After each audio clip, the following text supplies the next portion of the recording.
Здравствуйте, ребята! Урок номер 4. Мой Казахстан. Миным Казахстаном. Ты будешь читать тексты, используя разные виды чтения, составлять небольшой текст по картинкам, использовать необходимые знаки препинания при составлении текста. Сен мәтін оқыған кезде әртүрлі оқу түрлерін қолданасың. Және сурет бойынша шағын мәтін құрастырасың. Мәтін құрастырған кезде тыныс белгілерін қолданасың. Упражнение 1. Прочитайте. Оқыңыздар. Работа в двух подгруппах. Екі топтық жұмыс. Первая подгруппа текст номер 1. Вторая подгруппа текст номер 2. Бірінші топтың мәтіні, бірінші мәтін, екінші топтың мәтіні. Можно ли по заголовкам определить содержание текстов? Тақырып бойынша мәтіннің мазмұнын анықтауға бола ма? Да, можно. Попробуйте придумать вопросы, на которые будут даны ответы в текстах. Мәтінде жауабы бар сұрақтарды ойлап табамыз. Текст номер 1. Бірінші мәтін. Наша Родина. Родина – это самое священное для человека место. Это место, где мы родились, где живут наши близкие, родные, друзья. Это наша традиция, это красота гор, степей, рек, пустынь. 16 декабря 1991 года наша Родина, Казахстан, стала свободной, независимой страной. Казахстан имеет свою конституцию, государственный язык, символику и денежную единицу. Отан дегеніміз ол адам үшін ең қасиетті жер. Ол біздің дүниеге келген жеріміз, біздің жақындарымыз, туыстарымыз, достарымыз өмір сүретін жер. Ол біздің салт дәстүріміз, әдет ғұрпымыз. Ол таулардың, жазық даланың, өзендердің және шөл даланың сұлулығы. 1991 жылы 16 желтоқсанда біздің отанымыз Қазақстан еркін және тәуелсіз елге айналды. Қазақстанның өзінің конституциясы, мемлекеттік тілі, символдары мен ақшалай бірлігі бар. Вопросы. Когда наша страна стала свободной и независимой? Біздің еліміз қашан еркін және тәуелсіз елге айналды? На сегодняшний день что имеет Казахстан? Бүгінгі күні Қазақстанда не бар? Текст номер 2. Моя Родина. Менің отаным.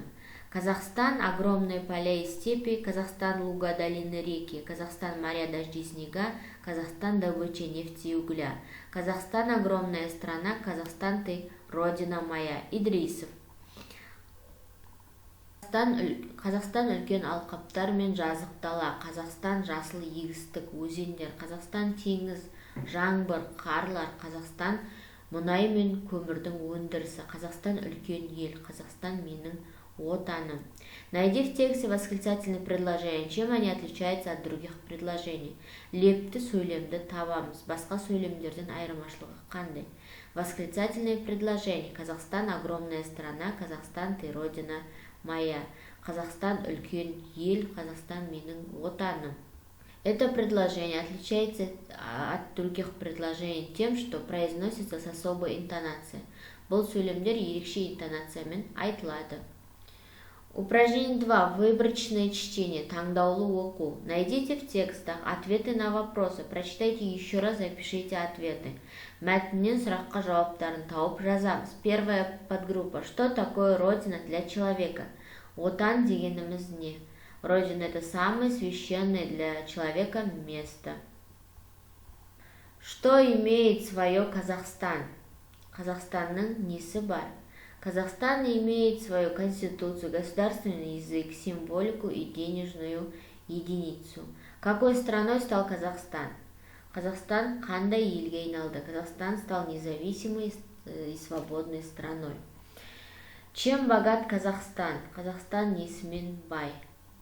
Казахстан богат тем, что в Казахстане есть огромные поля, степи, луга, долины, реки, моря, дожди, снега, добыча нефти и угля.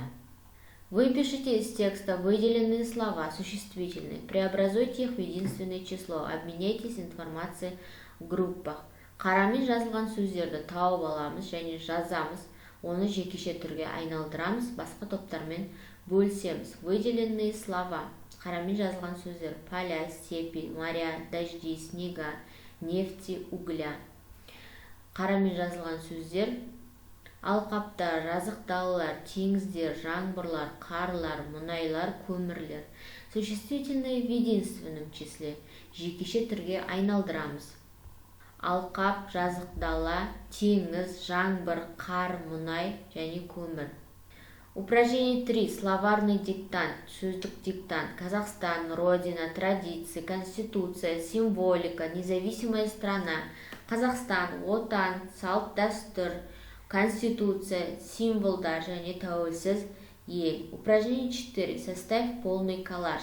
Толық коллаж құрастырамыз. Чтобы ты добавил в пустые рамки. Обоснуй. Бос тұрған рамкілерге қандай сурет қосамыз? Түсіндір. Составь по картинкам небольшой рассказ, о чем он у тебя получился. Суретке қарап шағын әңгіме құрастыр және ол не туралы болды. Я бы добавила пустые рамки, символы нашей страны, герб, флаг, конституцию, и на последнюю рамку добавила карту Казахстана. Мен бос тұрған рамкілерге, яғни біріншісіне біздің еліміздің символдары, елтаңба, ту және конституцияны қояр едім. Ал екінші рамкаға Қазақстанның картасын қояр едім. Наша родина Республика Казахстан. Столица нашей страны Астана. Казахстан независимая и свободная страна, где есть свои символы и конституция. Символы страны это герб, гимн и флаг. Наша земля состоит из пустыни, полей, горы, реки, степи, долины, озер. Территория Казахстана огромна и необъятна. Біздің отанымыз Қазақстан Республикасы. Қазақстан Республикасының бас қаласы Астана. Қазақстан ол тәуелсіз және еркін ел. Өзінің символдары мен конституциясы бар. Біздің еліміздің символдары ол елтаңба, әнұран және ту. Біздің жеріміз шөл даладан, алқаптардан, таулардан, өзендерден, жазық даладан, яғни өзен көлдерден тұрады. Біздің Қазақстанымыздың территориясы үлкен және шексіз. Упражнение 5. Напиши пожелание. Тілек жазамыз. Желаю тебе, мой родной Казахстан, процветания, мирового признания, богатства, добра, мира и счастья. Менің туған Қазақстаным саған гүлденуді, әлемнің мойындауын, барлық байлықты, мейірімділікті, бейбітшілікті және бақытты тілеймін. Какой знак препинания ты хотел бы поставить в конце предложения? Почему? Соңында қандай тыныс белгісін қояр едің? Не себепті? Я бы поставила тут восклицательный знак. Мен лек белгісін қояр едім. Потому что это предложение произносится с особой интонацией. Бұл сөйлем ерекше интонациямен айтылатын болғандықтан мен лек белгісін қоямын. Упражнение 6. Творческое задание. Шығармашылық тапсырма. Работа в парах. Топтық жұмыс. Представьте, что вы находитесь в стране, жители которой ничего не знают о Казахстане. Придумайте маленький рассказ о своей родине Казахстан. Используйте знакомые слова, словосочетания о родине и разные типы предложений. Топтық жұмыс, яғни сіздер басқа елде, Қазақстан туралы ештеңе білмейтін елге келдіңіздер деп елестетіп көріңіздер. Және өз еліңіз туралы шағын әңгіме ойлап табыңыз. Таныс сөздерді, сөз тіркестерін, отан туралы әртүрлі сөйлемдерді қолданыңыз. Если вы не были в Казахстане, я вас познакомлю с своей родиной. Моя родина Казахстан. Казахстан свободная и независимая страна. У нас есть свой герб, гимн и флаг. В республике есть своя конституция, государственный язык и денежная единица. Столица Казахстана молодая и красивая Астана. В Астане есть главный монумент страны Байтерек. Казахстан огромная страна, где живут разные национальности. Все живут в дружбе и согласии. На нашей земле поля, степи, горы, река, озера, пустыни. Природа Казахстана очень красивая. Существует множество мест для отдыха. Приезжайте в нашу страну. Наш народ очень гостеприимный. Сіздер Қазақстанда болмасаңыздар, мен өз еліммен таныстырайын. Менің туған жерім Қазақстан. Қазақстан еркін әрі тәуелсіз ел. Біздің өзіміздің елтаңбамыз, әнұранымыз, туымыз бар. Өзіміздің конституциямыз бар. Мемлекеттік тіліміз бар және ақшалай бірлігіміз бар. Қазақстанның бас қаласы жас әрі әдемі сұлу Астана. Астанада ең басты монумент, еліміздің ең басты монументі Бәйтерек орналасқан. Қазақстанда әртүрлі ұлт өкілдері өмір сүреді. Барлығы достық пен бірлікте өмір сүреді.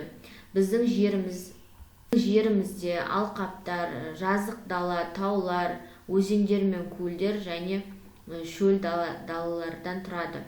Қазақстанның табиғаты өте әдемі. Демалуға өте көп жерлер бар. Біздің елімізге келіңіздер. Біздің халқымыз өте қонақ жай. Урок окончен. До свидания.